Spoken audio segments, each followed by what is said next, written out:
हर हर महादेव। 16 सितंबर 2026 से 15 अक्टूबर 2026 तक जुड़ जाइए एक पावन, दिव्य और आत्मा को स्पर्श करने वाली यात्रा से। चलें उस धरा पर जहां हर कदम पर मिलता है आशीर्वाद। हिमालय में स्थित ज्योतिर्लिंग धाम केदारनाथ, भगवान विष्णु की पावन तपोभूमि बद्रीनाथ, माँ गंगा का पवित्र उद्गम स्थल गंगोत्री, यमुना मैया का दिव्य धाम यमुनोत्री, गंगा आरती और मोक्ष की नगरी हरिद्वार, प्रभु श्री राम की जन्मभूमि पावन अयोध्या, राधा कृष्ण प्रेम और भक्ति भूमि वृंदावन, काशी विश्वनाथ और मोक्ष नगरी वाराणसी, योग तप और गंगा तट ऋषिकेश, शांत हिमालय आध्यात्मिक नगर उत्तरकाशी, और इस बारी इस यात्रा में शामिल भगवान शिव का पावन पर्वतीय धाम कार्तिक स्वामी। यह यात्रा है श्रद्धा, संस्कार और सनातन संस्कृति से जुड़ने का अवसर, जहां हर मंत्रोच्चार में है शांति, हर दर्शन में है आशीर्वाद और हर कदम पर मिलता है पुण्य। रिटर्न टिकट है मॉरिशस से, आरामदायक होटल में नाश्ता और रात्रि भोजन, वीजा आवेदन और संपूर्ण साइट सीइंग, सब कुछ शामिल। अगर आप भी बनना चाहते हैं इस पुण्य यात्रा का हिस्सा, तो इंतजार मत कीजिए, अभी फोन कीजिए 59498703 या 57019809 या 59060161 पर, या ईमेल भी कर सकते हैं info@tirthyatra.org, या वेबसाइट पर भी जा सकते हैं www.tirthyatra.org। आइए धर्म, आस्था और आत्मिक शांति की इस पावन यात्रा में शामिल होकर जीवन को बनाइए धन्य। हर हर महादेव, जय श्री राम।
नमस्कार।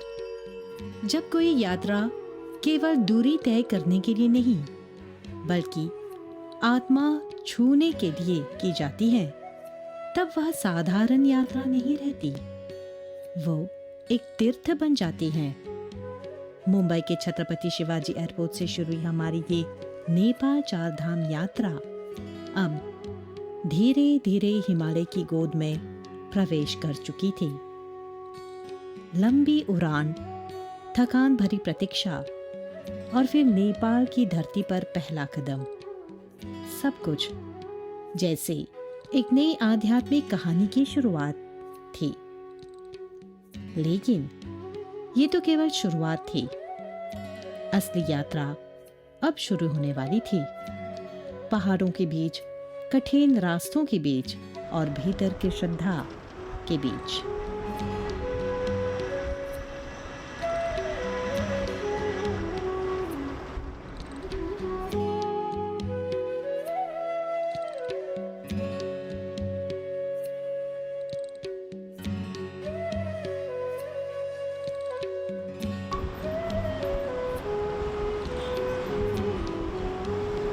नेपाल पहुंचने के बाद हमारा पहला लंबा सफर शुरू हुआ धरान की ओर।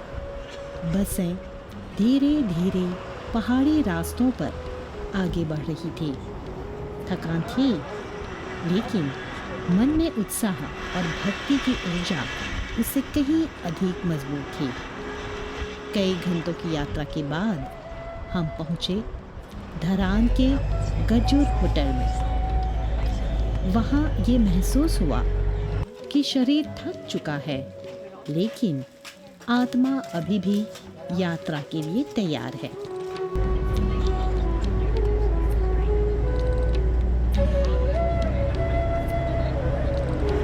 अगली सुबह एक नई ऊर्जा के साथ शुरू हुई। सभी यात्री तैयार थे। कुछ के चेहरे पर उत्साह, कुछ पर श्रद्धा और कुछ पर एक अनजानी सी शांति। तीर्थ यात्रा एसोसिएशन के प्रेसिडेंट श्री प्रकाश रामधन जी उनकी टीम पूरी व्यवस्था को संभाल रहे थे। Sibogat, mga person. Lachuman, Chacha, how kama? Sapu. Iya, Pak. Okay. Taramati, away, Taramati ali. Lalchan. हर यात्री को ये भरोसा था कि ये यात्रा केवल संगठन नहीं चला रहा, बल्कि ये एक भावपूर्ण मिशन है।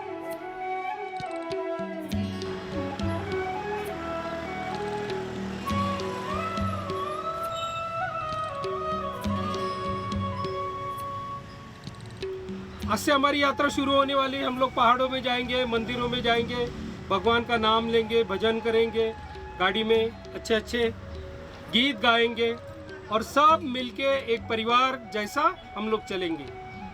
और आप सभी को मैं शुभकामनाएं देता हूँ और ये यात्रा मंगल हो, यही पशुपतिनाथ भगवान से, महादेव भगवान से प्रार्थना करता हूँ। चलो बोलो। लगभग 60 यात्रियों को 2 बसों में विभाजित किया गया। ये निर्णय केवल व्यवस्था का नहीं था, ये सुरक्षा और कंफर्ट का हिस्सा था। डॉक्टर देवेंद्र ने पहले ही सभी को स्पष्ट रूप से बताया था कि आगे का रास्ता आसान नहीं होगा।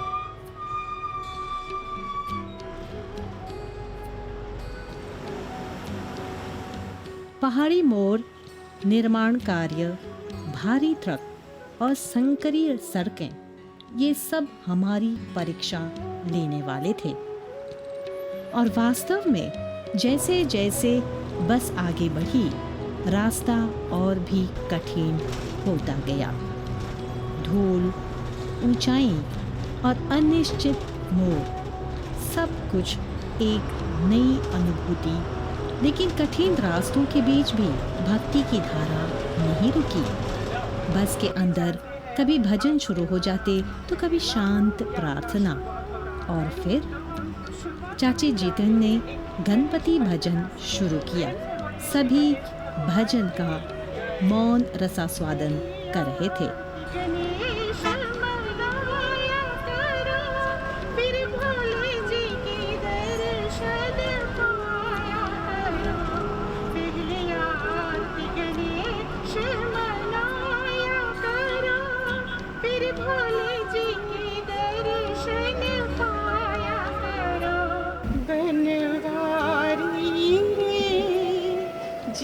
का सहारा तेरा नाम रे, मुझे दुनिया वालों से क्या काम रे। बनवारी रे, जीने का सहारा तेरा नाम रे। कुछ घंटों की यात्रा के बाद हम एक पहाड़ी क्षेत्र में रुके। यहाँ समय थोड़ा धीमा हो गया था।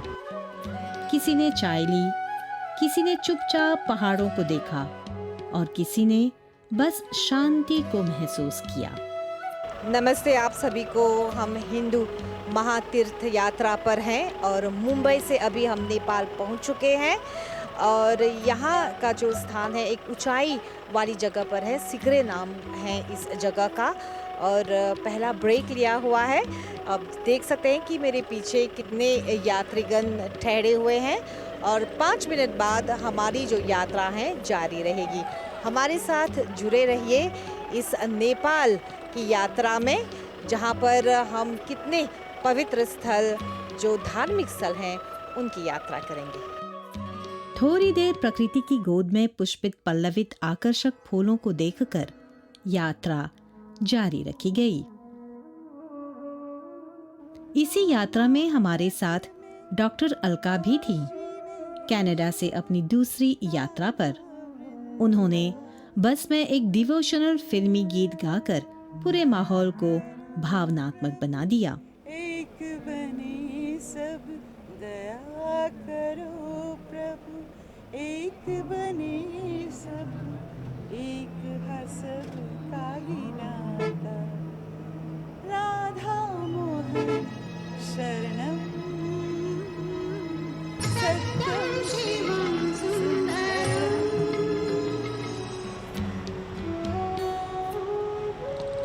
कुछ और घंटों की यात्रा के बाद हम पहुंचे ब्लू हेवन रेस्टोरेंट पर, जो त्रिशूली नदी के किनारे बेनीघाट मालिकू में स्थित एक बहुत ही सुंदर और शांत स्थान है। ये जगह अपनी प्राकृतिक सुंदरता, गार्डन सेटिंग और नदी के शांत बहाव के कारण यात्रियों के लिए एक उत्तम विश्राम स्थल मानी जाती है। यहाँ का वातावरण जैसे प्रकृति का एक शांत कोना था। नदी की आवाज, ठंडी हवा और दूर पहाड़ों की छाया, सब कुछ मन को स्थिर कर रहा था। यात्रियों ने यहाँ बुफे भोजन का आनंद लिया और इस दृश्यात्मक स्थल को पूरी तरह महसूस किया।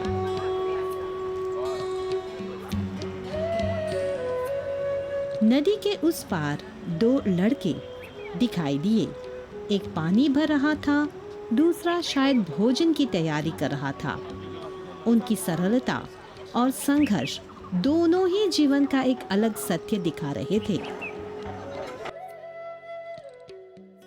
यहाँ पर पलाश वृक्ष दिखाई दिया, जिसके लाल नारंगी फूल आग की ज्वाला जैसे चमक रहे थे। हिंदू परंपरा में पलाश के फूलों से ब्रह्मा, विष्णु और महेश की पूजा की जाती है। इसके अलावा पलाश की लकड़ी का उपयोग यज्ञ और हवन में भी किया जाता है। यात्रा 4 बार आल है पूरा सगरो। अब की बार आल है नेपाल, पहली बार के लिए आल है। कैसे बुझाता तोहरा? अच्छा बा, सगरो सुख शांति बा, निमन से यात्रा करत है। सब कोई के मनोकामना पूरी होई, पूजा पाठ सब कोई निमन से करी। और देखा था जे पहाड़ी इलाका पर आवत है, जा कैसे बुझाता? ऊपर पहाड़ी इलाका अच्छा बा, कुछ नहीं भाई में ये सब नॉर्मल है। 4 धाम तो जस्ती हती बा, कठिन ऊपरे चढ़े के फायदा तो नीचे बा। तोहरा अच्छा बुझाता? हमरा अच्छा उतना बुझाता। कठिन नहीं नहीं, लगता? उतना कठिन नहीं बा।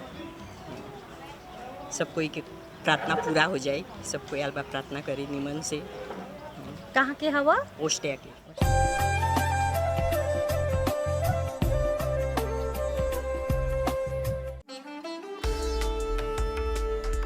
श्रद्धा और संस्कृति से भरी एक दिव्य यात्रा के लिए तैयार हो जाइए। तीर्थ यात्रा association, ministry of health and wellness, MBC और एयर मॉरिशस के सहयोग से आपको आमंत्रण देता है 22 रातें 23 दिन की भव्य तमिलनाडु साउथ इंडिया यात्रा के लिए। 9 नवंबर से 2 दिसंबर 2026 तक इस यात्रा में शामिल हैं चेन्नई, संस्कृति और मंदिरों का शहर, तिरुपति, भगवान वेंकटेश्वर धाम, त्रिची, प्राचीन विरासत नगरी, पलानी, प्रसिद्ध मुरुगन धाम, मदुराई, मीनाक्षी माता की नगरी, रामेश्वरम, पवित्र ज्योतिर्लिंग स्थल, कन्याकुमारी, 3 सागरों का संगम, केरला, प्रकृति और शांति की धरती, मुंबई, सपनों का शहर, आदियोगी, आध्यात्मिक ऊर्जा का केंद्र और मल्लिकार्जुना, पावन ज्योतिर्लिंग धाम। यात्रा में शामिल है होटल में ठहरना, नाश्ता और डिनर, मॉरिशन कुक, संपूर्ण परिवहन, साइट सीइंग और वीजा एप्लीकेशन की सुविधा। ज्यादा जानकारी के लिए फोन कर सकते हैं 59498703 या 57019809 या फिर 59060161 पर। ईमेल info@tirthyatra.org और वेबसाइट है www.tirthyatra.org। आइए इस यात्रा को सिर्फ सफर नहीं, एक आध्यात्मिक अनुभव बनाते हैं।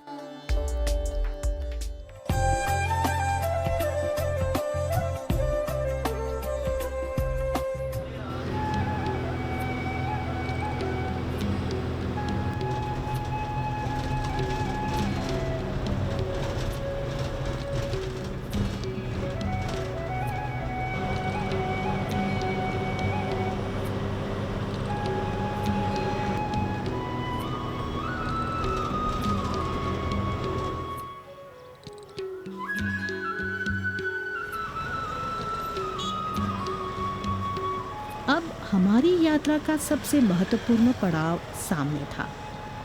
झापा जिला में स्थित शंकराचार्य जी का संन्यास आश्रम। ये स्थान केवल एक आश्रम नहीं बल्कि एक अत्यंत पवित्र आध्यात्मिक केंद्र है जहाँ साधना और परंपरा का संगम देखने को मिलता है। यहाँ विशेष रूप से साध्वी हेमानंद गिरी जी का उल्लेख मिलता है, जिन्हें नेपाल की पहली महिला शंकराचार्य जी के रूप में जाना जाता है। उनकी ये भूमिका एक ऐतिहासिक और महत्वपूर्ण उपलब्धि मानी जाती है, क्योंकि ये परंपरा रूप से पुरुष प्रधान मानी जाने वाली इस उच्च धार्मिक पदवी में महिलाओं की उपस्थिति का एक नया अध्याय है। रास्ते में ही शंकराचार्य जी अपनी टीम के साथ खुद यात्रियों के स्वागत के लिए आगे आई। पूरे मार्ग में ढोल नगारों की आवाज गूंज रही थी और लोग रास्ते में पारंपरिक रूप से ढोल बजाकर इस स्वागत को और भी भव्य बना रहे थे।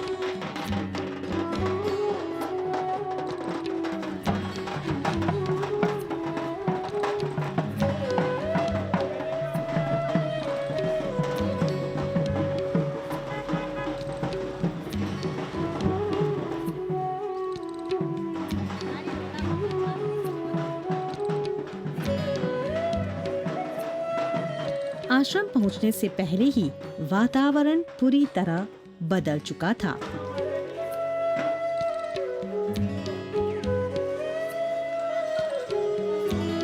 2019 के आसपास उन्हें वर्ल्ड हिंदू फेडरेशन द्वारा सम्मानित भी किया गया, जहां उनके योगदान और नेतृत्व को विशेष रूप से मान्यता दी गई।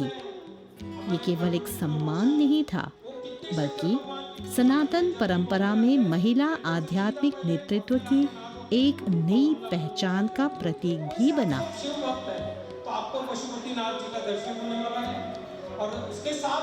ये दृश्य अत्यंत विशेष था, क्योंकि ये केवल एक स्वागत नहीं था, बल्कि एक आध्यात्मिक मिलन का क्षण था, जहां गुरु स्वयं श्रद्धालुओं से मिलने आए थे। यात्रियों का स्वागत भावनाओं के साथ किया गया और पूरे वातावरण में एक दिव्य ऊर्जा फैल गई। उस क्षण ऐसा लगा जैसे पूरी यात्रा का उद्देश्य इसी मिलन में साकार हो रहा हो। ये हमारे लिए एक अत्यंत विशेष क्षण था, नेपाल की प्रथम महिला शंकराचार्य जी से संवाद। मैं सनातन धर्म को मजबूत और जन जन तक पहुंचाना चाहती हूँ। गार्गी मैत्री माँ भवानी का परंपरा है हमारा। सत्य युग में माता भवानी का इतना बड़ा योगदान रहा, देवताओं को दैत्य से रक्षा करने का इतना बड़ा भूमिका रहा माँ भवानी का।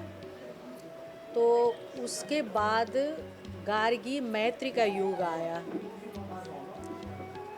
जब कर्मकांड शुरू हुआ, वहाँ मातृशक्ति का निस्तेज धर्म में बहुत बड़ा योगदान रहा, पर उच्च पद में ह्रास का परिस्थिति था, लोप जैसा था। उच्च पद में मातृशक्ति स्थापित नहीं हुई थी। पर इस युग में अभी आके प्रथम महिला जगत गुरु शंकराचार्य का उपाधि मुझे नहीं, विश्व की मातृशक्ति को मिला है। नया जो युग का शुरुआत हुआ है सनातन धर्म के अंदर, और जो माँ भवानी, माता दुर्गा का, गार्गी मैत्री का जो अस्तित्व इस युग में, कर्म कांड के युग में आके जो ठप्प हुआ था, उसका फिर से जागरण हुआ है। अलग अलग देश में मैं मेरी अभियान को लेके जा रही हूँ और लोगों को जोड़ के सनातन को मजबूत करना चाहती हूँ।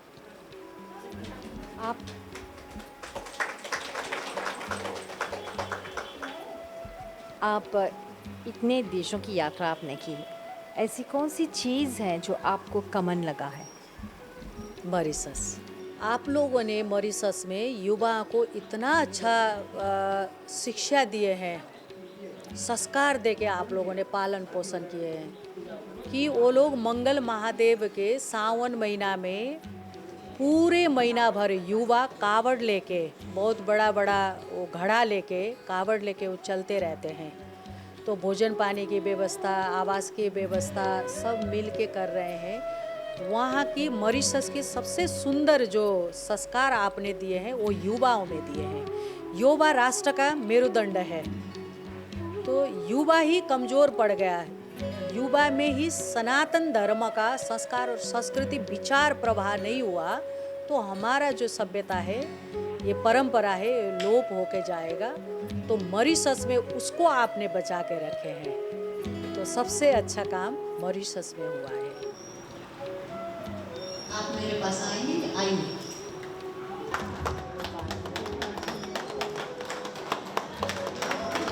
आश्रम में सभी यात्रियों का अत्यंत सम्मान और श्रद्धा के साथ स्वागत किया गया। शंकराचार्य जी ने स्वयं आगे आकर सभी यात्रियों को रुद्राक्ष माला पहनाई और आशीर्वाद प्रदान किया। ये केवल एक माला नहीं थी, ये आशीर्वाद, परंपरा और आध्यात्मिक ऊर्जा का प्रतीक भी थे।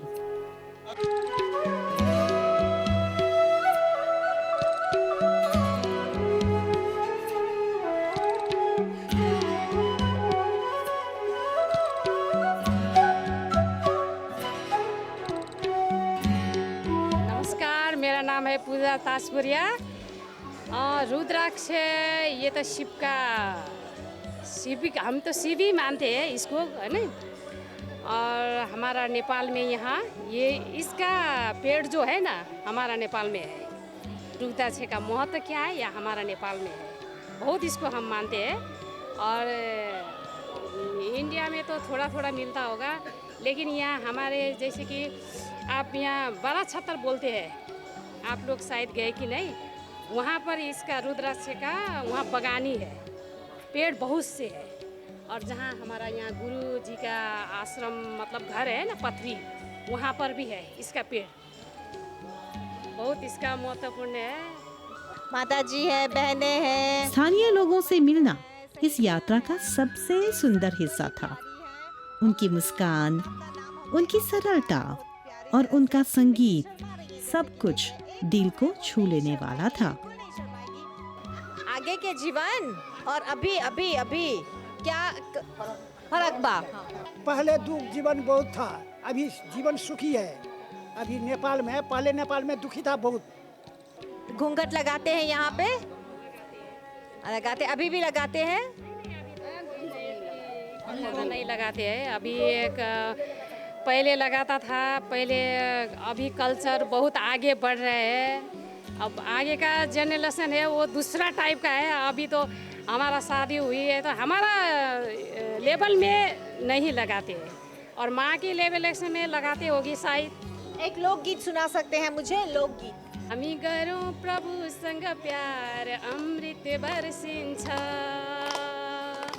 बर्सिन्छ लौ बर्सिन्छ। हामी गरौँ योगसँग प्यार, अमृत बर्सिन्छ, बर्सिन्छ लौ बर्सिन्छ, बर्सिन्छ लौ बर्सिन्छ। हामी गरौँ प्रभुसँग। फिर एक छोटी सी बच्ची की आवाज ने पूरे वातावरण को और भी भावनात्मक बना दिया। कदम गाछियो, आउ न साथी सत्सङ्ग गरौ आफ्नै लागि हो। यो सत्सङ्गमा आउनु भयो तपाईहरू देउता, शरीरमा रोग नलागोस् कुनै पनि एउटा हो। कदम गाछियो, कदम गाछियो, आउ न साथी सत्सङ्ग गरौ आफ्नै लागि हो। इन्होंने अपने गांव की पारंपरिक गीत सुनाया, जैसे कि उनकी माँ बता रही है। गाँव का नाम, और आओ सहेलियों सब मिलके सत्संग में आए, सत्संग में आके भगवान का नाम ले। और आप लोग दूर से आए, हमारे लिए देवता है। आप लोग दूर से आए, हमारे लिए देवता है। आपकी शरीर में कोई भी रोग ना लगे, ये हमारा प्रार्थना है। ये गीत का बोल है। अंत में सभी यात्रियों ने एक ग्रुप फोटो लिया, एक ऐसी स्मृति जो इस यात्रा को हमेशा जीवित रखेगी। नेपाल की धरती पर अतिथि देवो भव केवल एक विचार नहीं था, ये एक अनुभव था। श्रद्धा, भक्ति और मानवता के संगम के साथ हमारी ये यात्रा आगे बढ़ती है, एक नए अध्याय की ओर, एक नए अनुभव की ओर। जिंदगी में भूल कर ना पाप कर, ओ जिंदगी में भूल कर ना पाप कर, आएंगे तुझको भी नजर परमात्मा। जिंदगी में भूल कर ना पाप कर, आएंगे तुझको नजर परमात्मा। दिल का तू आईना साफ कर।